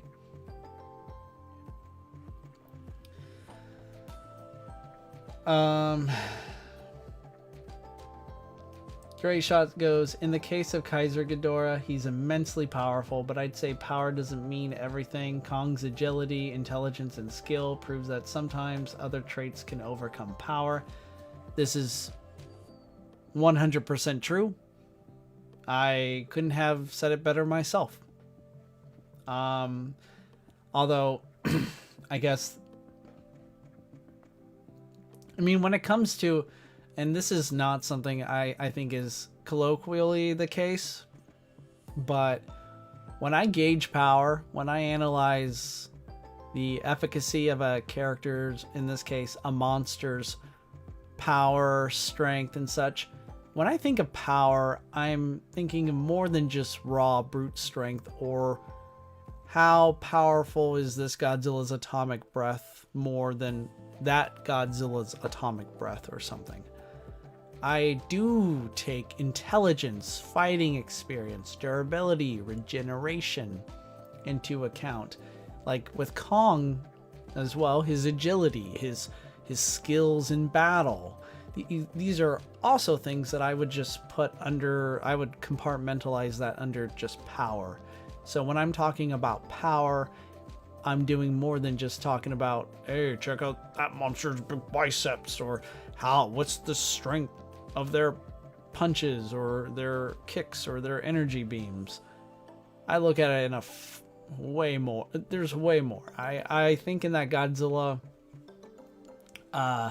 power scaling video stream I made 6 months back or so, I went into detail explaining my methodology behind it. I could do so again, maybe another time, but yeah, I understand that these sort of characters are made up, right? They're fictional characters governed by fictional physics, but I do think there's a way to find consistency. I think there's a way to find consistency. It's all about figuring out what they consistently are capable of pulling off, but also their high-end feats are a big deal to me because, like it or not, most kaiju, if you just look at what they're able to do on average, they're kind of more or less around the same level. Really, they typically are. But it's those high-end feats or their more impressive showings that really help make your argument more, I think, persuasive. I think it helps make your argument better, and it kind of gives us a better idea of who we think would win in a fight, even though, you know, I hate saying it, guys, but the writers, they don't care about power levels. Like the filmmakers, they don't really care, right? They care more about telling a story and, of course, making money. That their movie makes a lot of money at the box office. That's what prioritizes them more, but whatever. It's fun. Gamer Time wrote, also, Tom, that article is very good. I liked it a lot. I'm happy you read it, man. Thank you for reading it. I didn't mean to turn this chat into basically a Heisei Godzilla versus Final Wars Godzilla. Wait. Sorry, I lost your comment. Jeez, where did I lose it? Sorry, Gamer Time. Okay. I thought I had it back. I didn't mean to turn this chat into basically a Heisei Godzilla versus Final Wars Godzilla debate. Jeez, guys. Oh no, Gamer Time. It's totally cool. Feel free to always do this. It's so much fun. Hey, we're all passionate. We're all cool. We love this stuff. And yeah, it's okay to disagree and express why. Like Smiley Face said, it's fun to debate about Godzilla. So true. Okay, I think I'm caught up on most of the earlier comments. There's just so many I don't know if I'm going to get to. So if you want me to respond directly, feel free to just repeat something you wrote like several minutes ago. And, you know, if I didn't get to it, I'm sorry. Just say it again. What's Tier Maker, Tom? Oh, there's this website called Tier Maker. Tier as in T-I-E-R Maker. It's where you could just either look at other tiers people have made, like rank your favorite Star Wars movies or your favorite Harry Potter characters. In my case, I made a tier for the most powerful Godzillas, and I don't know why I couldn't find it. Maybe it's gone, who knows. Smiley Face Studios wrote, there is a lot of evidence for both sides. Yeah, absolutely, and that's generally the case for these discussions. You actually both can be right. You both can be making very convincing arguments. You both can be providing evidence that supports your position. Both can be true. It's why in a fight between Heisei and Final Wars Godzilla, if you, regardless of who I think wins, which again you're gonna have to wait for the video, I get both arguments, totally.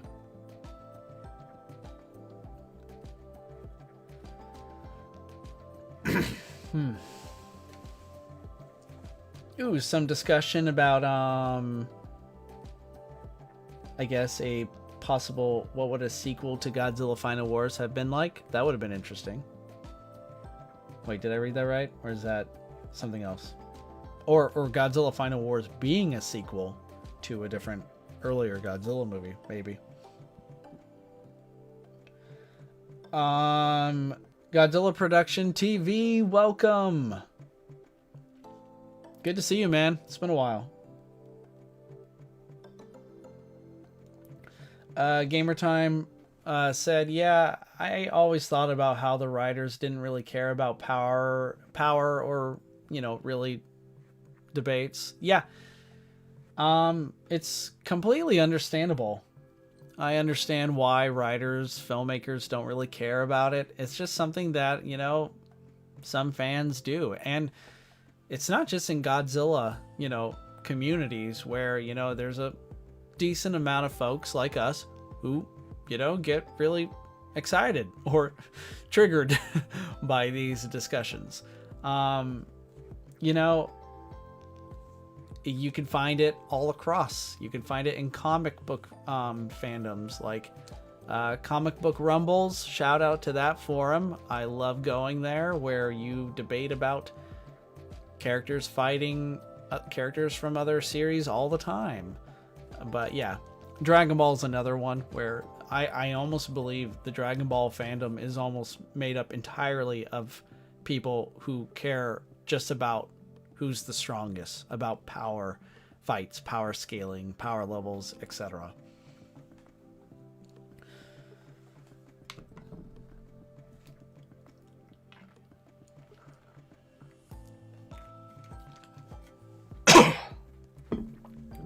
GPTV says, I do have a question for ya. Why don't you use Godzilla music in your videos? If it's because of copyright, there are actually a lot that won't even get you a claim. Well, it is due to copyright mostly, and I'm sorry to say, but some of my videos have been claimed, so I guess I'm just one of the unlucky ones. Also understand, before the current Kaijutopia YouTube channel that exists today, I had an older YouTube channel that was copyright struck down and terminated. So I'm, even to this day, despite how long it's been, I'm still I'm very cautious. Also, I really like the music. The music that I use for my projects, I've licensed. I have the rights to use, and you know, I just try to make my videos a bit more interesting, a bit more unique. I was tempted to use quite a number, like for Godzilla Monster Island, Breakout. I thought about using a classic Akira Ifukube Godzilla theme when he rises out of the volcano, but you know, I'm just cautious.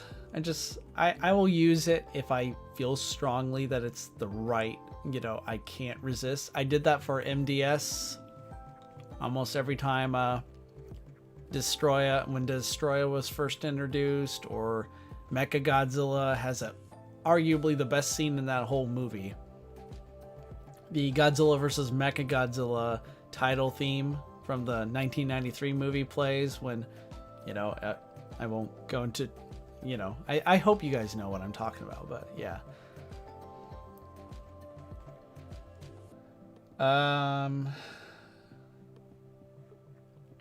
Cooper wrote, Tom, I'm still debating if I should be in a stop motion, but I'm going to make my own series where the timeline is 54 from the Versus Mechagodzilla version, 2000. So 54, 2000 Millennium. Okay, so you're talking about using the GXM Goji, or Gira Goji, I think is its name. And versus Megaguirus are in the same continuity. That sounds cool. Yeah, what the Godzilla X Mechagodzilla, what that film did, it had a very interesting premise, especially in the beginning, about like kind of like a alternate storyline, like what would happen if the oxygen destroyer was never used in the original Gojira movie. It's pretty interesting.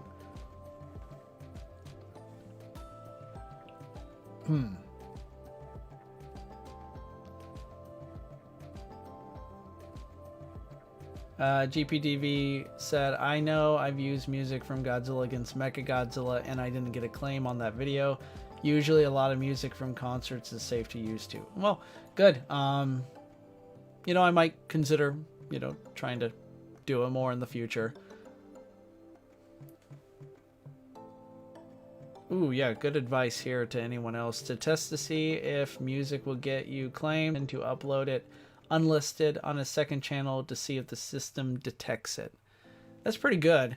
I have uploaded, I've done separate videos too. So far. Oh, hang on. Kind of lost.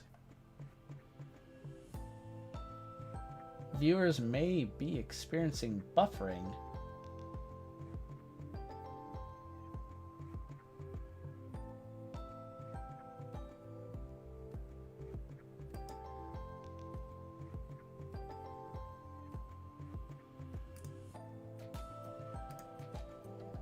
Seems to be an issue with the stream right now. I'm not sure what's going on. Alright, well, let's see if we can resolve this.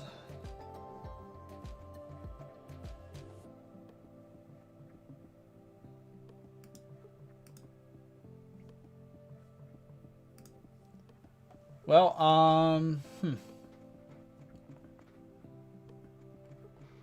Gee. Anyway, I'll just continue. If you guys in the chat are like, Tom, we don't know what you're saying, things are going haywire, we must escape to places unseen. Join me as we escape or something. Anyway. Okay, I should stop with the pop culture references when I'm clearly not mentally recalling everything right. Oh, jeez.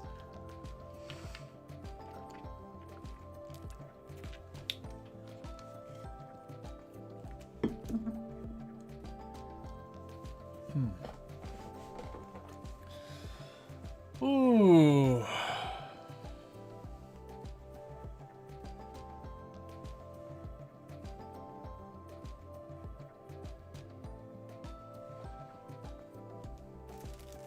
What's going on here?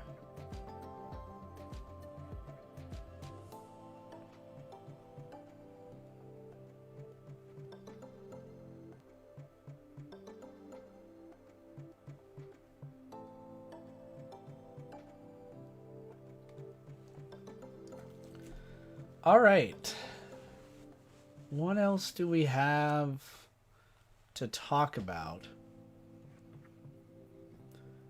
All right, so we covered Monster Island Breakout. I covered some lost project of mine that I, didn't get it, that I wanted to make, but that didn't work out. Covered some of Netflix's Skull Island, kind of reserving more for a more of a review. That I don't know when that will be. Hopefully within the next week or two. I might work on it while also working on a Burning Kong stop motion. Heisei Godzilla versus Final Wars Godzilla. That is a video I'm also working on. That hopefully maybe mid-July is when that'll be out. Yeah, this summer is going to be full of me really working on a litany of projects. Just working on a litany of projects that I've been meaning to do for a while. Again, I know many of you are mainly here for the stop motion, and I'm happy that you love these stop motion videos. But, you know, I gotta try and I gotta like mix things up. If we do want to get to a point where I'm going to work on bigger stop motion projects, I need to grow the channel. I need to expand it. And I did work, you know, I went into more detail why earlier, so I'm not going to just, you know, I don't want to bore you guys and go over the same thing again and again. So what kind of big projects am I talking about? And I mean the ones that I really, you know, I've been saving for, you know, for the future when I'm a better VFX artist, a better sound designer, but also, you know, a better editor, or like just, you know, so I can actually maybe present it to a wider audience. One that I really want to do someday would be Godzilla vs. Evangelion. Another one that I want to work on is a sort of Planet X Civil War, basically pitting the classic Showa Exilians, like the controller of Planet X, versus the New Age Exilians from the Godzilla Final War series. There's one that I want to do called, those of you familiar with the Trendmasters Godzilla toy line will recognize this, but I would just name it Godzilla Wars. And basically it's an all-out battle royale between every Godzilla that I have in my collection. So not all of them, but, you know, a good decent amount. Godzilla vs. Thor, that's a video that I've been wanting to make for a long time. Let's see what else. I want to work on one with Gamera and Mothra here. That might be something I get to work on this summer. More Gamera videos too, of course. I want to do one with Ultraman fighting King Ghidorah. I want to do one with Monster X taking on Kuryu Mechagodzilla, Jet Jaguar from Singular Point. And I believe there might be another one. Might be Ultraman. I'm not reading a list that's in front of me. I'm actually trying to... You're watching Tom feebly trying to activate his neurons to remember just all these projects he wants to do. Oh, geez. And of course, there's a bunch of other figures right here behind me, you know, that are non-kaiju. I want to do a Master Chief versus Darth Vader video. I want to do one with Superman. I've been wanting to do Goku versus Darkseid, Thanos versus Dragon Ball characters. There's so much that I'm doing that, well, not so much that I'm doing, but I want to do. But, you know, so little. My time is limited, but guys, make no mistake, I really want to, I have every intention of making these sort of projects for, if barring some unforeseen circumstance or disaster, I hope to be here for a long time doing these because I enjoy them and I'm happy that you like them. I mean that. It means a lot that you guys like these videos.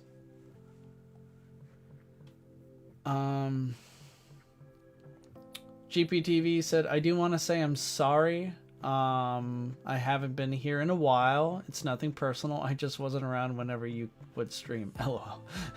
Dude, it's totally fine. It's cool. Happy you're here. You know, that's what matters, right? But if you can't make it, it's cool. We'll see you when we see you, right? GPTV also said a good way to grow the channel is to do trailer reactions. When the 2 new Godzilla movies start to release their trailers, a few reactions here and there would nab you a few thousand views each video. That's good advice. Thank you. Cooper's asking, Tom, do you have Discord? I do have Discord. I don't have a Discord channel for Kaijutopia. Maybe someday I will, but yeah, I have Discord. I very rarely use it though. Gamer Time's asking, Tom, how's little Godzilla? Is he a troublemaker? Gamer Time's referring to my 3.5-year-old toddler of a kid or a kaiju. Yes, he is a troublemaker. I love him, but my goodness gracious, he is a handful.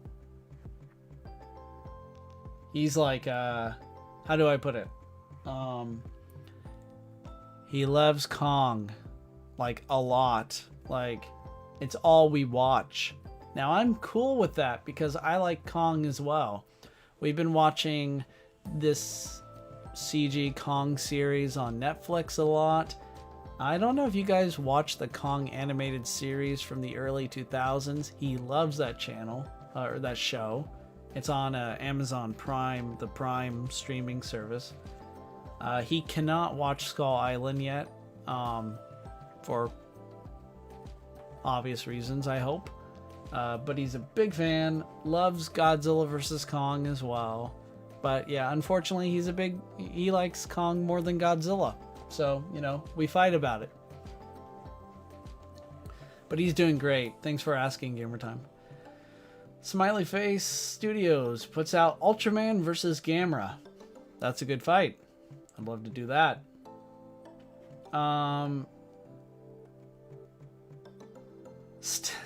GPTV. Still waiting for more Ultraman stop motions from you. Tell you what, man. I'll try and expedite some things I have in mind. I do have some new Ultraman figures, you know, that could work. So, yeah, stay tuned for that. Ultraman versus Kong. There's another good fight. But hey, you know, why not make a video that involves Ultraman, Kong, Gamera, and Godzilla? Huh? Wink, wink.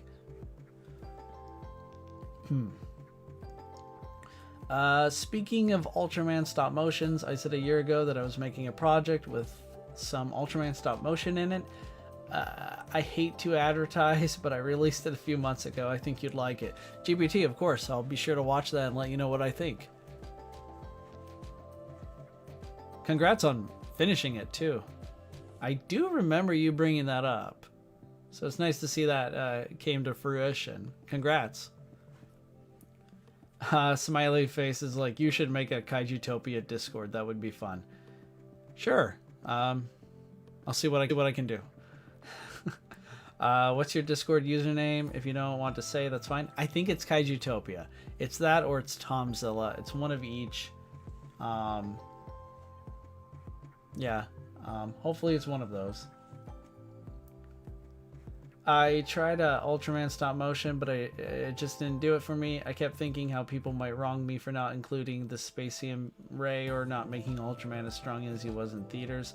Yeah, Gamertime, don't ever worry. Well, maybe I should try and rephrase that a bit, because it's okay, I guess. It's good to care about what people think. But, like, you be you, right? Like, if there's a story or a project you want to do, I say go for it. I mean, there are so many comments that are supportive that I've received over the years. But I've also received some flack. Like, I've gotten pretty bad negative comments over the years, too. I mean, when I first got started a couple years back, I had a number of people tell me to just quit and give up because these videos suck. I mean, when you share your videos, especially publicly, always expect someone to bash them, right? Not everyone's gonna like it. Not everyone likes what I do. Like, anyone here, you all know how hard it is to make a stop motion video. But you're always going to have a comment from someone who not only doesn't seem to get how hard it is to make these videos, but also seem to just embrace their ignorance of it and just you know, you could tell by their comment, by the very nature of their wording, that they're just obnoxious trolls and they don't deserve a response. But man, I say go for it. It's okay if you make a movie where Ultraman's not as strong as he is in the movies or the show or TV shows. It's okay. I make movies all the time where the monsters are clearly not, you know, operating at their power levels, right? I have Destroya get destroyed in almost every movie he's ever been in of mine. Yet I think Destroya is one of the most powerful kaiju around. It's just, you know, what kind of story you want to tell and go for it.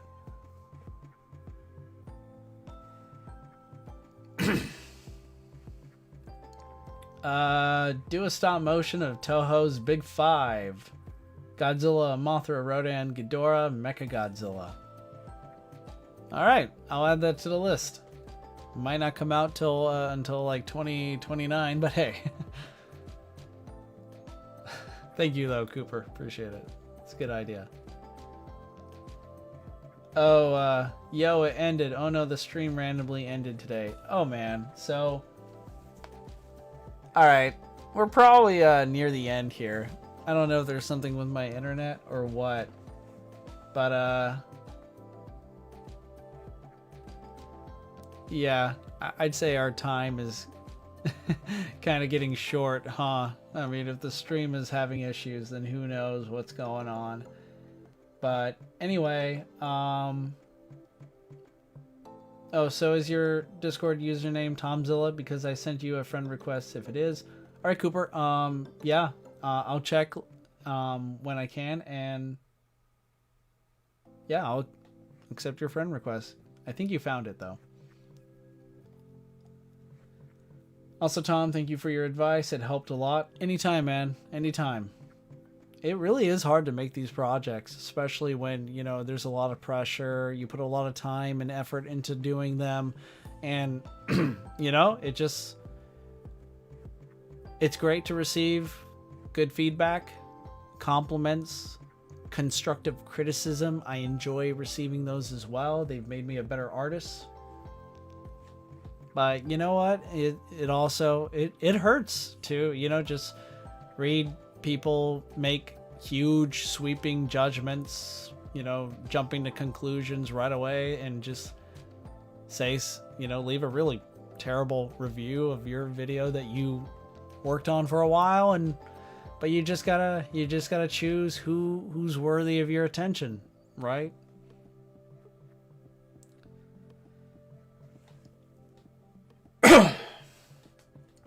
Alright guys, okay, you're all welcome to send me friend requests anytime. Yeah, on Discord, go for it. And I'll think about doing a Kaijutopia Discord in the future. But guys, it's clear YouTube wants me to get off or something. There's some problem. But I think it's time we call it, guys. It's been a great stream. We gotta do this again. It's fun to just be able to just talk, right? Just enjoy, you know, just enjoy ourselves. It's a good way to spend Saturday. But all right, guys, I'm gonna call it. I think it's been good, and we'll have to, you know, spend time again together soon. So cheers, stay safe, thanks for stopping by. I will destroy you all utterly later. Peace.